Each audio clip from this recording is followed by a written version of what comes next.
For Crema Media's Polity, I'm Saneh Dlamini, a change agent for the marketing landscape within the sub-Saharan Africa. Musa Kalenga joins me to discuss his book titled Ladders and Trampolines. Welcome, Musa. Thank you very much, Saneh.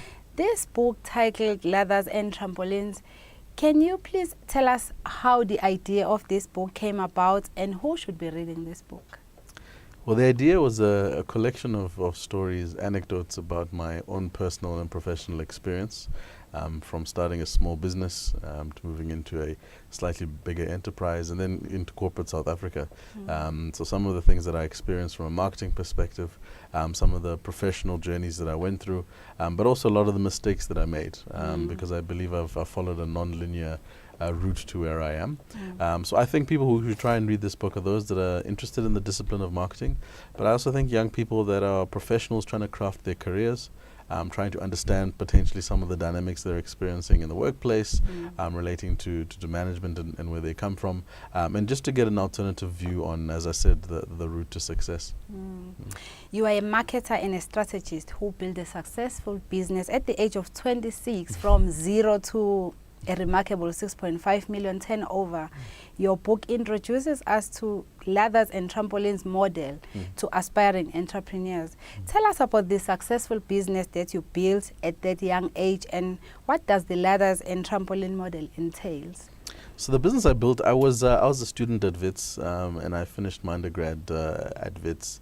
And in my third year, I got together a number of my friends who were from many places. So some of them were from outside South Africa, some of them were from inside South Africa, and myself being born in Zambia, I was very curious about the lives people led when they left campus. So during holidays, everyone would go to their respective homes. And through that process, we'd started a business at the time that essentially allowed us to share files and share photos across the web, just for us to understand and see when people take pictures and upload them, what they're doing in their respective countries. And that was essentially where the enterprise started. It then changed quite drastically. I started doing a lot more research and data collection. So we started using mobile devices to collect research, short forms of research. So we'd ask young people 5 questions and they'd give us answers quite quickly, and we'd send them airtime. And at the time, that model was quite revolutionary because data wasn't being collected that way, and young people weren't being engaged from a research perspective in the mobile fashion. So that's where the idea started, and that's what the business started to do. And that became a consulting model. We went to banks and we went to a lot of FMCG companies, and we are able to provide them insight very quickly, and we're able to give them recommendations on their brand strategy and what they were thinking about doing in the market. And as I said, it was at a time where the research and the strategy space needed a little bit of a shake-up and a bit of disruption, and that's pretty much what the foundation of the model around ladders and trampolines is about. The fundamental notion that most choices will either be a ladder choice or a trampoline choice, and a ladder choice, as the name suggests, is that it's incremental. You'll be an intern, then you'll be a junior manager, then you'll be a junior manager, you'll be a senior manager, then a senior manager, and you'll follow kind of the ladder, and that's okay. There's a lot of people who are that way inclined, but the opposite is that as a young person who understands their value and their worth, you can actually also understand that you can have these trampolines, which are probably fewer and far between, but if you understand how to identify them, if you know what value you bring to a scenario or an equation, a trampoline with the same effort that you'd put on a ladder to go to the next step can take you to the next level. So, and the principle is just using that to ascertain business relationships, personal relationships, and how you approach the world that we live in. You also mentioned that you wish you know something then that you know now. So can you tell us about that? Yes, I think what I wish I knew then is that we don't have to ask for permission to do impactful and valuable things. I think I speak about it a little bit in my book about the notion of the African mentality of seeking permission, number one, and number two, seeking a lot of recognition for minimal effort. So I wish I knew then is that you actually, if you're building something of value that people can actually use and delivers real impact in their lives, you don't need to ask for permission. You don't need to go through the steps of trying to validate your own idea if you truly believe it's going to work. And as young people, I think when you're young and you're courageous and you're bold and you don't have that much to lose, I think those are the years in which you need to be experimenting and taking on those risks, and knowing very well that you're adding value. You've also told us something in the book that is very interesting. You're saying good is the enemy of great. What does that mean? Yes, I mean it's a business theory around if you are simply aiming just to be good, and you happen not to be good, and you miss the good, you're going to be less than good, which is not a good thing, and that's the enemy of being great. So if you aim for being great and you don't become great, then at least you'll be good. The same notion about shooting for the moon, and if you miss the moon, you're going to at least be one of the stars, is how we should be orientating the businesses that we're building and encouraging young people. Is that if you're just looking up, to be good and to be average, then you'll be just like everybody else. But the real value is going to be coming if you're going to be challenging what is traditionally and accepted as good and try and make it great and amazing. In 2012, you were voted as one of the top 200 young South Africans by Mail and Guardian newspaper. What challenges have you encountered along the journey? There've been a number, and I think I used to think accessing capital was a challenge, and I think it's a fictitious challenge now. I think for small businesses that are adding value and have got a business model that works, I don't think it's difficult to find capital. But typically, when I was younger and I was kind of coming through the ranks, I used to have that as a challenge. We didn't have the resources. I don't come from a family that had a trust fund per se. So that was, I think, a fictitious barrier. The second thing is being able to get the right network of support. Whether it is family, whether it's network colleagues, whether it's professional support. Often the journey of an entrepreneur is a lonely one, and often it is difficult to find people to help you in the times where you need help. So I think those are some of the challenges. But I think predominantly for me, it's been a real internal journey of discovery. And the bigger challenges were kind of undoing certain mental constructs that I had, undoing the way I was thinking about the world, realizing that if I'm going to spend my time and energy trying to make 100,000 Rand, I may as well spend the time making 100 million Rand. And those are all kind of mental constructs that I had to pretty much grapple with, and I still grapple with. So I think those were more the challenges for me, but there were some structural challenges along the way as well. You also spoke about the issue of getting the right mentorship. Yeah. Why is it important for someone to get the right person? Well, I think it's key. I mean, every time I've had a mentor and I've had a business challenge, the reality is I could spend 2-3 years trying to figure out the challenge and get it wrong, or pick up the phone and call someone who's done it before, and within 5 minutes have a good perspective and understanding of what to do. I think it's once again the notion of ladder or trampoline. So yes, if you're a diehard and you want to figure everything out and you want to grapple with problems, and go right ahead. But mentorship really gives you kind of a fast track into knowledge, into experience, into a different view and alternative understanding of your business. And I think that's always valuable because you need to always be testing and checking what you're doing. Do you think our government in South Africa is doing enough to help young and aspiring entrepreneurs? Absolutely not.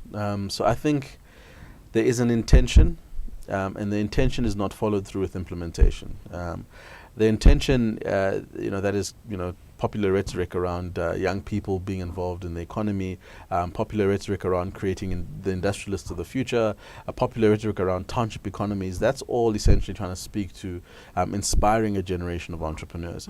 But when you look at it critically, essentially what is happening is that they're creating systems and processes like incubators, where they bring small businesses into these spaces, they give them some coffee and free Wi-Fi, and they incubate them, right? And then you wonder, are people actually getting through the door? An incubator is not supposed to be a place you stay for 3-4 years. It's a place you stay for 12 months, you get rapidly skilled and supported, and you get stretched so that you can get out the door quickly. And I don't see that happening. I see a lot of businesses going into these incubators, and I don't see a lot of them coming out. So that story is not closing the loop. I also think there's procurement and enterprise support that needs to be provided to small medium businesses. So if you're going to talk the talk, you better walk the walk. So if you're creating businesses and you're supporting them and you're incubating them and you're throwing money at them, what are you doing with your procurement policies to be able to give them work and to pay them on time, etc., etc. So I'm not one for handouts, but I do believe for good service provision there should be a fair price paid to the small businesses or youthful entrepreneurs. So Musa's book is an honest account of experiences that encourages thinking big, dreaming broad, and having exponential impact.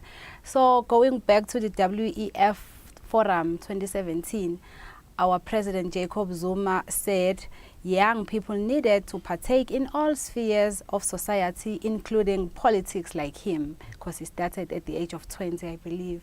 So do you think that statement is appropriate?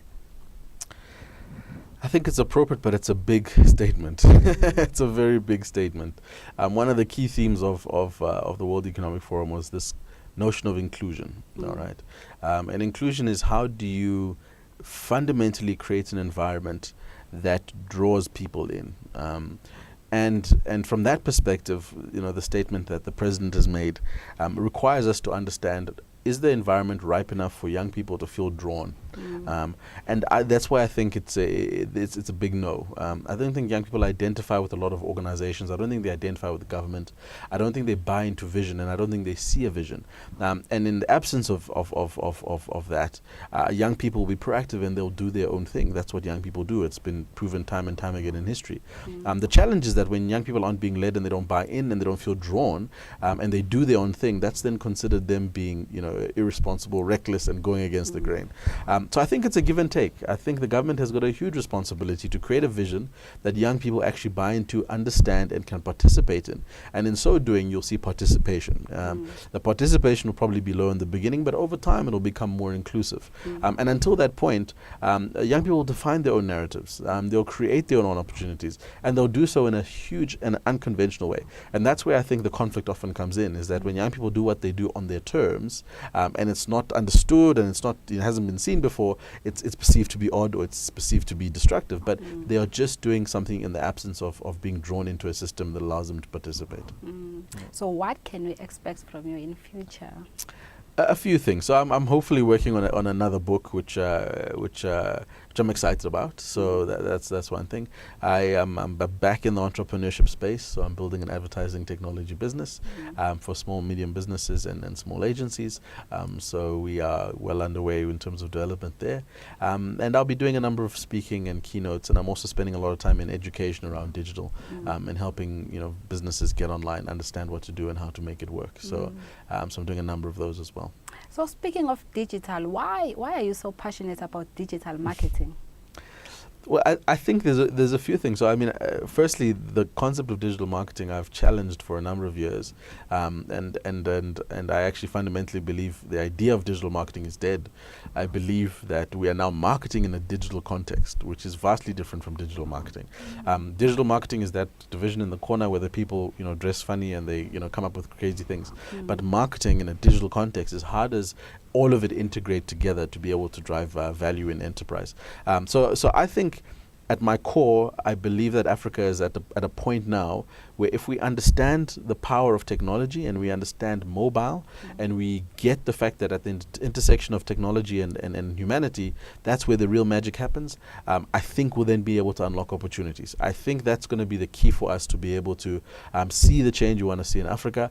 I believe fundamentally that the mobile device is already started to drive this change. And I think that if Africans embrace technology and they embrace what comes with this digital label, there's a hell of a lot of value to be unlocked. And I think we're right in the beginning of that journey. So if we don't own it, unfortunately, it's going to be owned by someone else. And that's why I'm quite passionate about it. Thank you very much for your time, Musa. That was marketer and strategist Musa Kalenga speaking to Creamer Media's Polity about his book titled Ladders and Trampolines.